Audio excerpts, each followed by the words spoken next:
은혜의 샘물, 요한복음 4장 14절.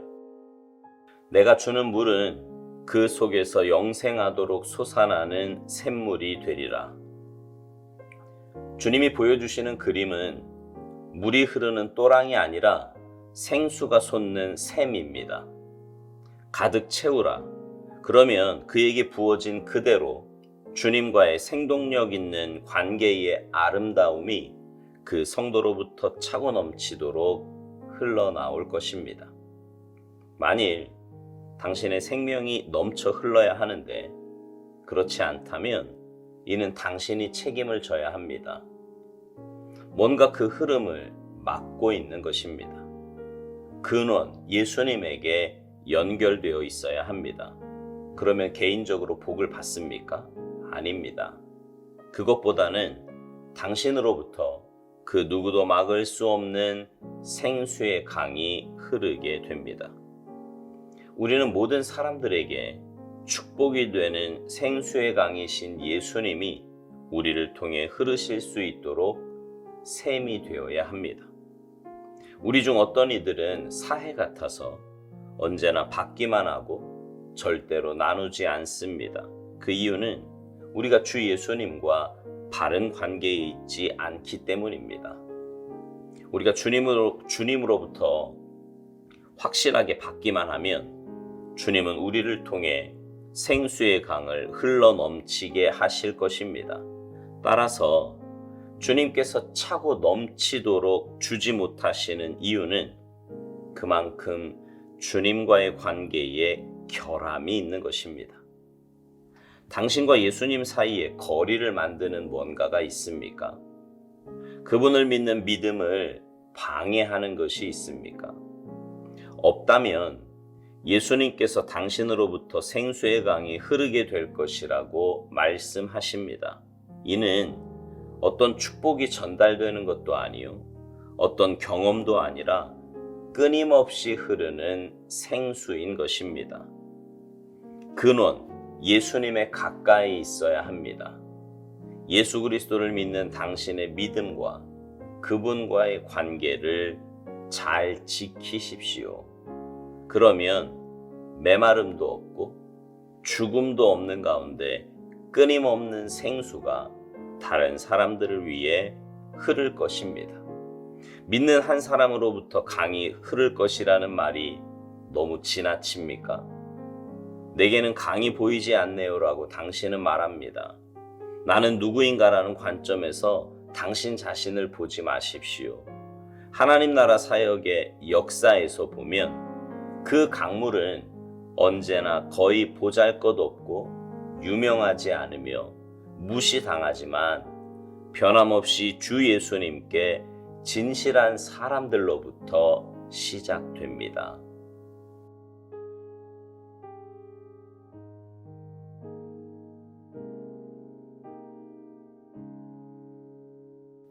기복신앙이라는 말 아시죠? 신앙생활을 하는 이유가 복을 받기 위해서라는 겁니다.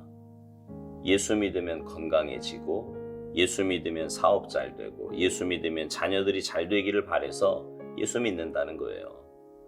사실 이건 신앙생활이 아닙니다. 물론 처음 시작은 그렇게 할 수 있습니다. 하지만 주님을 만나게 되면, 그리고 주님을 알아가면 알아갈수록 그런 부분은 그렇게 중요하지 않게 됩니다. 정말 중요한 것은 주님과의 관계입니다. 주님은 이것을 알게 해주시려고 성경 여러 곳에서 나와의 관계가 먼저라고, 내게 오라고 수없이 말씀하십니다. 먼저 그의 나라를 구하면 이 모든 것을 더해 주시겠다고까지 약속해 주셨습니다. 그러니 여러분, 우리가 해야 할 일은 늘 드리는 말씀처럼 주님과의 관계에 최우선 순위를 두고 그것에 집중하며 살아야 합니다. 오늘 말씀은 어제에 이어서 생수의 강에 관한 이야기입니다. 우리는 주님과의 올바른 관계를 통해 생수의 강이신 예수님이 우리를 통해 흐르실 수 있도록 샘이 되어야 한다고 오스왈드 목사님은 말합니다. 주님과의 생동력 있는 관계의 아름다움이 그 성도로부터 차고 넘치도록 흘러나올 것인데, 만일 그렇지 않다면 이는 내가 책임져야 할 부분이라는 거예요.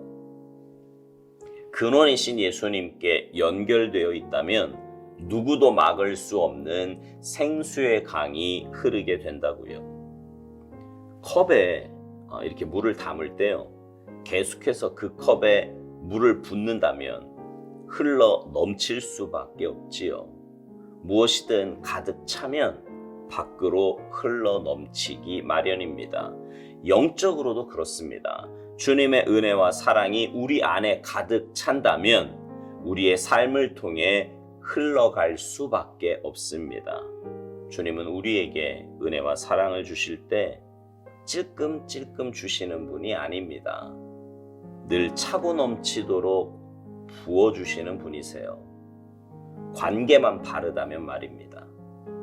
그러니 만약 내 삶을 통해 주님이 흘러가지 않는다면 그건 관계의 잘못입니다. 주님과 나 사이에 뭔가 문제가 생긴 거예요. 오스왈드 목사님이 우리에게 이런 질문을 합니다. 당신과 예수님 사이에 거리를 만드는 뭔가가 있냐고요. 그분을 믿는 믿음을 방해하는 것이 있냐는 거지요. 만약 없다면 예수님께서 당신으로부터 생수의 강이 흐르게 될 것이라고 말씀하셨다는 겁니다. 그렇습니다. 주님과 가까이 있고 주님을 온전히 신뢰하고 믿는다면 우리의 삶은 주님을 나타내 보이는데 아무 문제가 없을 것입니다. 오늘 묵상의 표현대로 생수의 강이 흐르게 될 것입니다. 오스왈드 목사님이 이런 권면을 합니다. 근원이신 예수님께 가까이 있으라고요.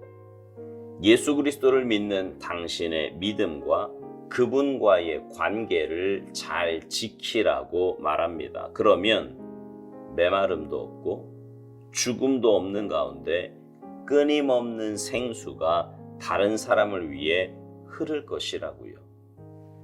여기서 우리는 순서를 잘 기억해야 합니다. 먼저 근원이신 예수님께 가까이 있고요. 관계를 잘 지켜야 합니다. 그러면 우리 안에는 영적 메마름도 죽음도 없습니다. 그리고 우리를 통해서 끊임없는 생수가 흘러 다른 사람을 적시게 될 것입니다. 흔히 우리를 예수님과 우리와의 관계를 그 해와 달의 관계로 비유할 때가 있습니다. 달은 자체적으로 빛을 내지 못하지요. 햇빛을 받아 그 빛을 비추는 것뿐입니다. 달의 모양이 변하는 이유도요, 지구로 인해서 가려지기에 안 가려진 부분만 빛을 내는 겁니다. 하나님과 우리와의 관계가 그렇습니다. 우리는 자체적으로 빛을 낼 수도 무엇을 줄 수도 없는 존재들입니다. 빛이신 주님이 내게 비추어질 때 우리는 빛을 비출 수 있습니다. 한 가지 다른 점이 있다면 해와 달은 멀리 떨어져 있지만 우리와 주님은 늘 가까이 있어야 한다는 것입니다. 그럴 때 우리는 주님의 생명이 우리를 통해 나타나는 경험을 하게 될 것입니다. 묵상에서 주로 다루는 주제가 주인됨과 의지함이라고 말씀드렸어요. 또 하나를 추가하자면 바로 관계입니다. 관계. 사실 관계는 어느 한쪽의 노력으로 되는 것이 아닙니다. 서로가 노력하지 않으면 관계는 소원해지고 결국 끊어지기가 쉽습니다.